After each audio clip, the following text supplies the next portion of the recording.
Welcome back. Well, stocks are lower this morning. Let's check crypto right now. Lower as well. Bitcoin now at 63,226. Washington is entering a critical phase in the debate over regulating digital assets. Lawmakers preparing to take up the Clarity Act as soon as next week, something Senate Digital Assets Subcommittee Chairman Cynthia Lummis told me earlier this week. The House Financial Services Committee holding a hearing in New York today, meanwhile, to educate lawmakers on the bill's next steps in the Senate, where it faces political hurdles.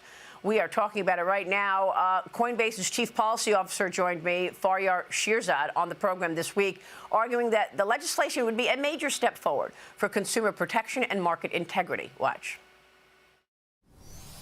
Look, I think the bill is a dramatic advance in consumer protection and market integrity. If this bill passes, even in the form that came out of the House, the advances it'll provide in terms of having a comprehensive federal regulatory framework that gives people confidence that these markets are operating clearly and with integrity, and you don't have manipulation or front-running or any of those things will be addressed. Now, I know there's an effort in the Senate by a number of Democrats to add ethics provisions.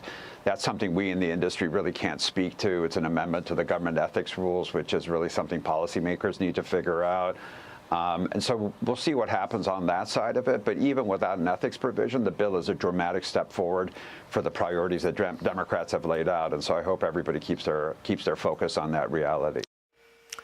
Joining me now is the president of the Solana Policy Institute and chair of the Blockchain Association Board, Kristen Smith, back with me. Kristen, good to see you.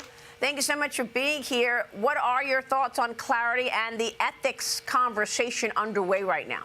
Well, good morning, Maria, and thank you for having me back. I agree with Faryar. The ethics conversation is absolutely essential. This is one of those tricky issues where it's really not the crypto industry's place to decide what that deal is. But I've met with members of Congress, senators on both sides of the aisle, and especially for Democrats, they need to have some sort of ethics language in this bill in order to be able to vote for it. So I give credit to President Trump for entertaining this concept. I know he had a meeting at the White House yesterday to discuss what this provision could look like. And I think, this is a president who knows the art of the deal. If we can get the president and the Democrats to agree on this issue, I think that will break the logjam, and we will be able to get the votes needed to get this bill through the Senate sometime next week or the following.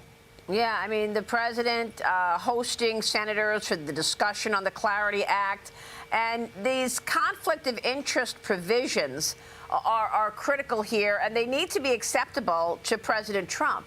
The problem is the Senate Democrats want to put in ethics rules that would ensure that the president and his family and people attached to him can't benefit from any crypto business. I mean, if that's the case, the president's just going to veto it.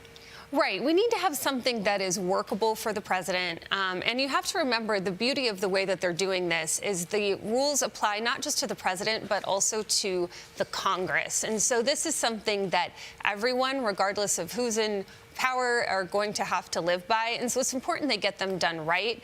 I think it is an important issue, though, for the Democrats, and one that we do need to see addressed. But I do think they can get there. I mean, we have come so far with this legislation. Since the House passed the Clarity Act a year ago, there have been a lot of negotiations with Democrats. There have been new disclosure provisions added. There's a whole new section on illicit finance. They've beefed up the way that they're going to regulate the spot exchanges. So there has been a lot of bipartisan input into this bill, and it is the best, most comprehensive language we have seen. And I think once we get this passed, we are going to see an unleashing of economic activity around the crypto space. We're going to see an upgrade to our financial services system. We're going to see more traditional institutions adopt crypto technology and integrate it into their services. We're going to see costs come down, and we're going to see transaction speeds go up. And so I think this is a real opportunity. I think this is a legacy-making moment for the president, and I think this is something that both sides of the aisle really do want to get done, and that we can get done before the August recess. I mean, we'll see if we see limited conflict provisions that the president can accept. I would expect this to move forward, but if it's just push to stop the president and his family from engaging in any of these endeavors, I gotta believe the president vetoes it, and it's unlikely to pass. I don't know. I mean, I understand why we need to see this pass. We need, guardrails in place for the crypto industry, but the outcome would be negative if the Democrats push and force some elements in there that would mean Trump cannot engage and his family cannot engage in any crypto business. I'm just looking at this realistically. Yeah, no, listen, I think what's on the table are the most stringent ethics regulations we've seen to date. It's very rare to have them apply to a specific sector. But I think that there is some common ground. I think there is a middle path, and I'm very optimistic that in the next few days that we will reach that agreement.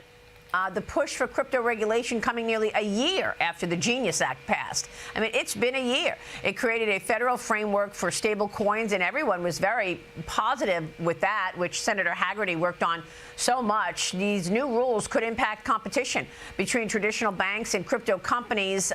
Where are you on that, Kristen? Because I spoke with the CEO of Coinbase, Brian Armstrong, about it back in May. Here's what he said.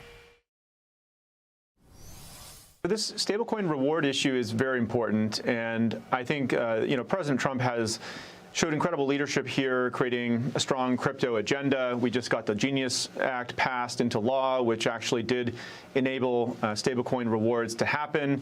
The banks had their own concerns, and we reached a good outcome in the Genius Act.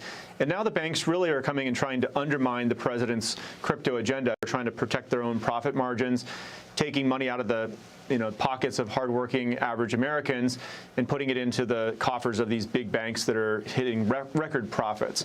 And so our view is that there should be a level playing field where banks and crypto companies can lean into stablecoin legislation as an opportunity, and that includes paying rewards to Americans so that they can earn more money on their money. Christian, I heard that Jamie Dimon reluctantly agreed. I heard now that Jamie Dimon is reluctantly agreeing to these rewards language. But, that was another issue, that the crypto companies would be able to pay rewards for stablecoins on their platforms. And the banks saw it as, well, you're looking like a bank and you're acting like a bank, but you don't have the same regulation as a bank. Well, first of all, stablecoins are very different than banks. We talked a little bit about this last time, Maria, but banks do fractional reserve banking, and so they need FDI insurance, they need FDIC insurance, different types of regulations. Stablecoins have their own regulatory framework. They are 100% backed by U.S. Treasuries and dollars, and so they're one-to-one. They're not fractional reserve. So it is a totally different system.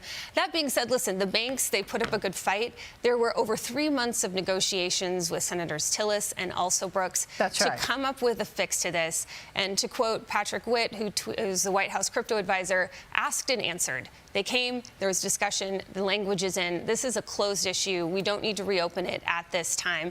And by the way, if you look at the banks, if you look at the JP Morgan's numbers from earlier this week, I think they're doing okay. They have record profits. This is not something that has put a dent in their business whatsoever. And so I think we need to really move on from this issue and focus on putting in a regulatory framework that protects the 67 million Americans who use and own crypto every day. And that's why we need to get this Clarity Act done. All right. Yeah, I think most people agree with that. Kristen, great to see you. We'll keep following it.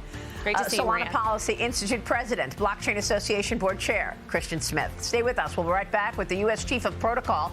Ambassador Monica Crowley is going to give us a heads up on the big finals on Sunday for the World Cup. Stay with us.